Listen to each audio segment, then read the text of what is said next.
I guess first of all, just like before the trials, did you know you wanted to finish? You were going to be done competing this year, regardless, or was it wait and see? Yeah, I had a good feeling. I mean, it's been. I was ready to be done after the Olympics in 21, but Dave and Dake and Snyder and all those guys, saddled back up and went to the Worlds, and I was like, well, I couldn't be the only guy not going, and then things just kind of got out of control from there. I had some success, and I was like, well, I got to keep going, and I was still enjoying it at the time. The last year, my family's grown and perspective has changed, and I put everything into this last go in the trials, and suffered some bumps along the way, and I was just ready to be done. My mind's kind of in a different place and ready to figure out what's next, and coaching it is. What did you think was next before David called you? I'm not sure. I was kind of in a transition phase. I'm done competing, natural progression of things as a coach, right? But I wasn't sure if I was just wanting to coach because that's just the easy thing. That's the natural progression of things. That's what I really wanted to do. So I'm a thinker, so I sat down and thought about really what I wanted to do. And I've been wrestling for 20 years, and for me, it'd be a shame to take that craft and just part ways with it. And I really was having a hard time with that. I have other interests outside of wrestling, right? But more of them are like glorified hobbies. They're pipe dreams. So I got to figure out a way to support my family and continue to do something I love. And so I was breaking it down, and coaching was something that kept coming up because I love helping kids, mentoring them, and obviously on the mat, I have a set of skills, but I think most importantly for me is developing young men, because I've had a lot of good mentors in my life and have changed the trajectory of my life multiple times. So I look back at those coaches and I'm like, well, I can give that to a lot of kids. I have an interesting perspective on life and been in multiple programs, so I think I can impact a lot of kids' lives, on the mat, but also off the mat. So that's kind of where my head's at there with coaching. Were you trying to pursue any options before this one came up? No. Me and Dave have talked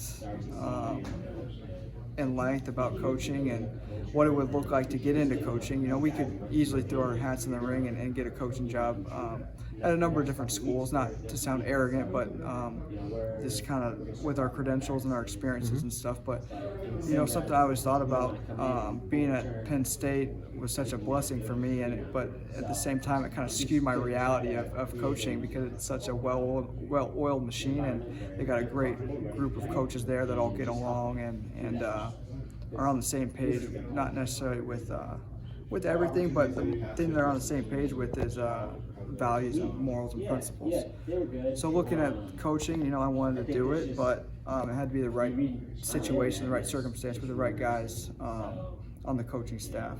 And then this situation happened and Dave called me. I was like, wow, this is maybe divine intervention, because looking at the coaching landscape, it just wasn't going to happen. This wasn't. And so this job opportunity opened up, and Dave said he had some interest in me, and I said, well, who else are you looking at? He said Jimmy. I was like, well, those are two guys that I really get along with. Our families are intertwined, and they have the same values and principles, so it was kind of a no-brainer.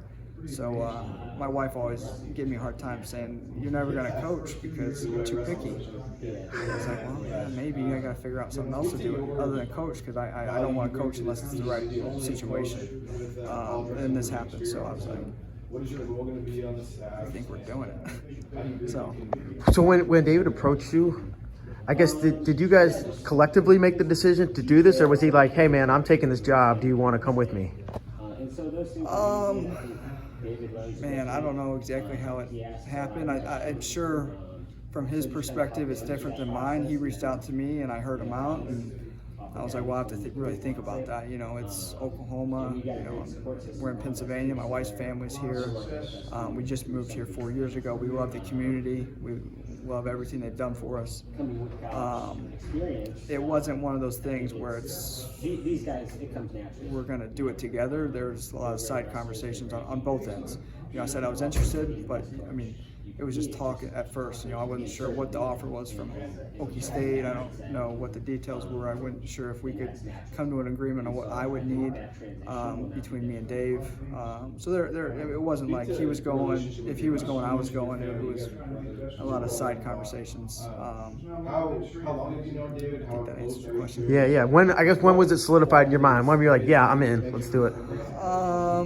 I mean, I would say, I don't know, a day, but it was a weird situation. Not a weird, it was just a unique situation because I had another opportunity, but like I said, our families are super ingrained, and that's something important to me, having, you know, that type of support system around, you know, for my family, my wife especially. You know, my wife has given me pretty much everything.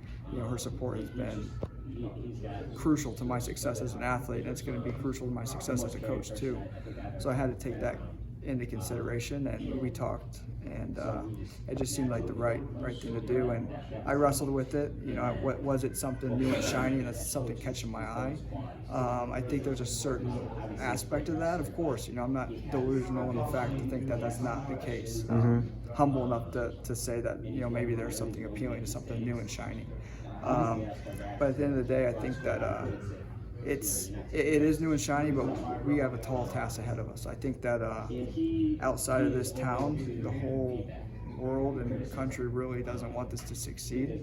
And I believe that. I think that we're really shaking things up, and it's going to be an uphill battle. You know, first with the guys here currently on the team. You know, we've started meeting with some of the guys and trying to figure out where they're at. You know, we want these guys to stay, but only if they want to stay, right? So that's the first order of business, like trying to figure out, building trust, like where are you guys at? Like, do you want to stay? You know, because we want you here.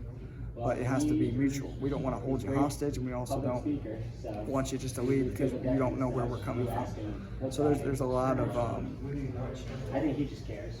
battles, you know, and that's just the first one. You know, so I'm excited to get through these press conferences and meetings and stuff, so we can start getting to work. Because, you know, Dave's a little bit of a show pony, and that's his personality, and I appreciate that from him. But like I said, I'm a workhorse, so I'm looking forward to getting my hands on the guys and seeing what we can do with them. Thomas, when you go throughout all the years and all the battles you've had with Oklahoma State, especially here in Gallagher, Iowa, Yeah. did you ever anticipate you're going to be wearing orange and Oh, black? never. I mean, if you would have told me this, you know, 5 years ago, I would have called you an idiot and crazy and all those things. And at the same time, you know, that time period, if you would have told me I was going to Penn State, I would have said you're crazy. But, you know, we all grow and we all change, and circumstances change, and I've grown a lot since my battles here in Gallagher. I was just a young man at the time, and I fought my hardest for my team, and I'm gonna fight my hardest for this team too. That personality has never changed, but I've matured and grown in a lot of ways. You know, how to channel that orneriness a little bit better and more professionally. But yeah, you know, I've seen some videos resurface recently, you know, and it's fun, you know. I mean, I think that I'm one of those kind of guys that when I'm not on your team, you really don't like me and you probably hate me because I bring that kind of energy. But when I'm on your team, I think you really enjoy having me on your team.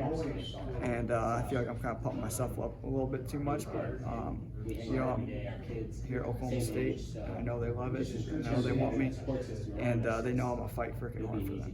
So I think that's what it's all about. On that same vein, right, Dayton Fix, you guys had tons of battles over the years. Have you had an opportunity to speak with him since all this? Yeah, almost immediately reached out to Dayton.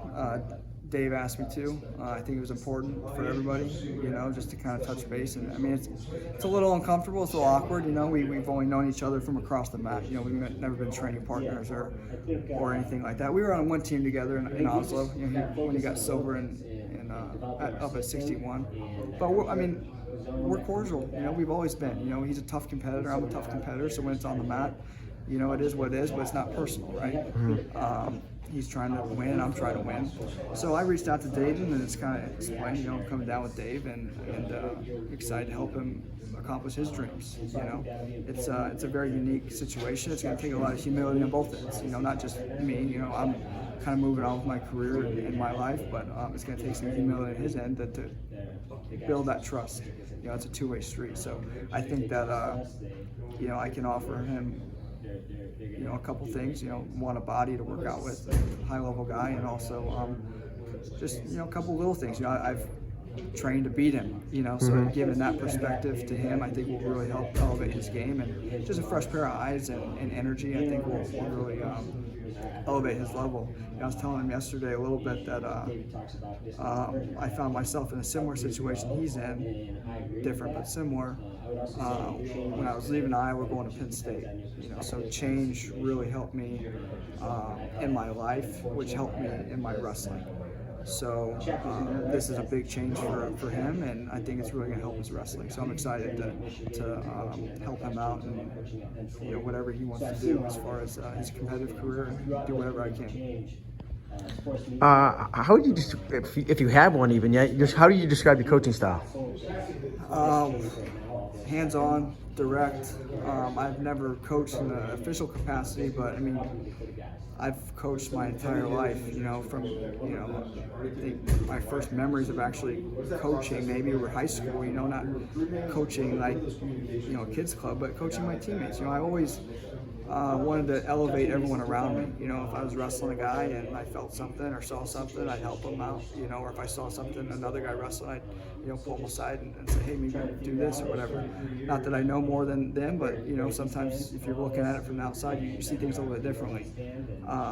So I've been helping out coaching for a long time, and I think back to stories I've heard of, a lot of high-level athletes, and they started their coaching careers, as athletes. I think of Dave Schultz comes top of mind. He was a player coach, and that's why he was a man of the people. He was the people's champ, because he was an athlete, he's a competitor, but he helped out, even his opponents. There's stories of him, going out of his way to help out his opponents, to give them a little tidbit or technique, and that's something that's always stood out to me, because Dave Schultz really changed my dad's life, and in turn, changed my life through the story. So just hands-on and direct, and I'm a no BS guy. I'm gonna say it how it is, and I think guys are really gonna appreciate that, because what they see is what they're gonna get, and I'm just fully transparent. And if you don't like it, then you don't like it. But I'm just gonna let my personality be expressed and see what happens. You looking forward to duels against Iowa or Penn State? Do I look forward to them? Yeah, I think that, yes, because they're the top teams. Penn State is the top team. Iowa's top 5 team. So they're up there.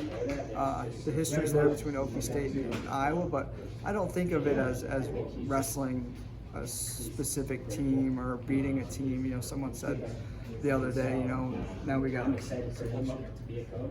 we're excited to beat Penn State. Well, we're not worried about beating Penn State. We're not worried about beating Iowa. We're worried about, doing our best and scoring points and just bringing the best out of our athletes. And that's what matters at the end of the day.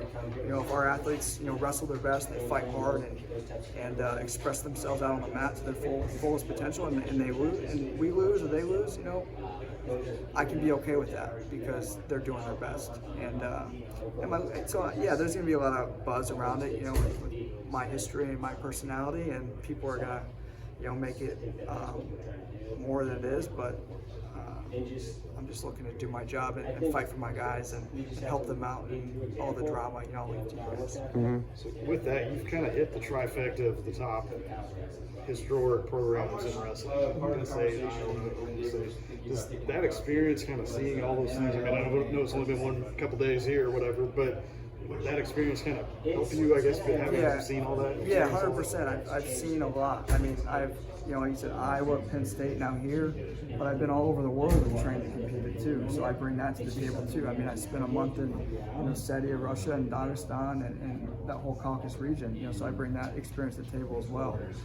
But it's definitely beneficial. I've seen things that work for guys, and I've seen things that maybe don't work for guys.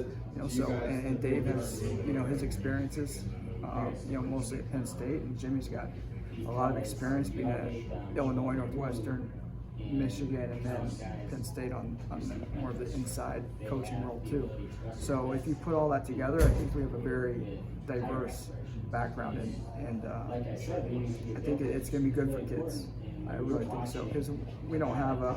I mean, we're gonna have a system, we're gonna have a template, but really, we're gonna be able to adapt to the athletes and what they need, and I think that's what the best coaches and programs do, is they adapt to the athletes, and the athletes kind of buy into the system that we put forward, you know, in the system. You know, I don't want to speak for David, but having fun, you know, that seems a little cliche coming from Penn State, but like Dave said, it's a hard sport. You know, we don't need to make it harder than this. So having fun, scoring points, and just for me personally, just expressing yourself out on the mat to your full potential. You know, letting your personality be expressed on the mat. And so I think it's going to help having those different perspectives. So you, in your competitive career, have had a little bit of a rivalry with a lot of Oklahoma State guys. You know, you fixed wrestled a bunch, but I know there's the video around of you kind of getting into it with some guys around the goal. What would your message be to the Oklahoma State fans that are, you know, now you're here, you're on their side? Yeah, just get to know me. I mean, we know each other from across the mat, you know, and I keep saying that phrase a lot. And so you have these preconceived ideas of me, and just get to know me a little bit. You know, I think that I'm a guy, when I'm across the mat, you don't like me because I bring a lot of energy and I'm pretty fiery. But when I'm on your side of the mat, I think you're really going to like me because I'm going to fight for you and I'm going to fight hard and loyal. You know, just get to know me a little bit. We'll get along, you know, pretty easy going. I've grown a lot over the years. You know, I was just a young man at that time. I'm still that same fiery guy, but I express a little bit differently, a little more professionally. So working with Awesome, man. Wish you the best. yeah, thank you.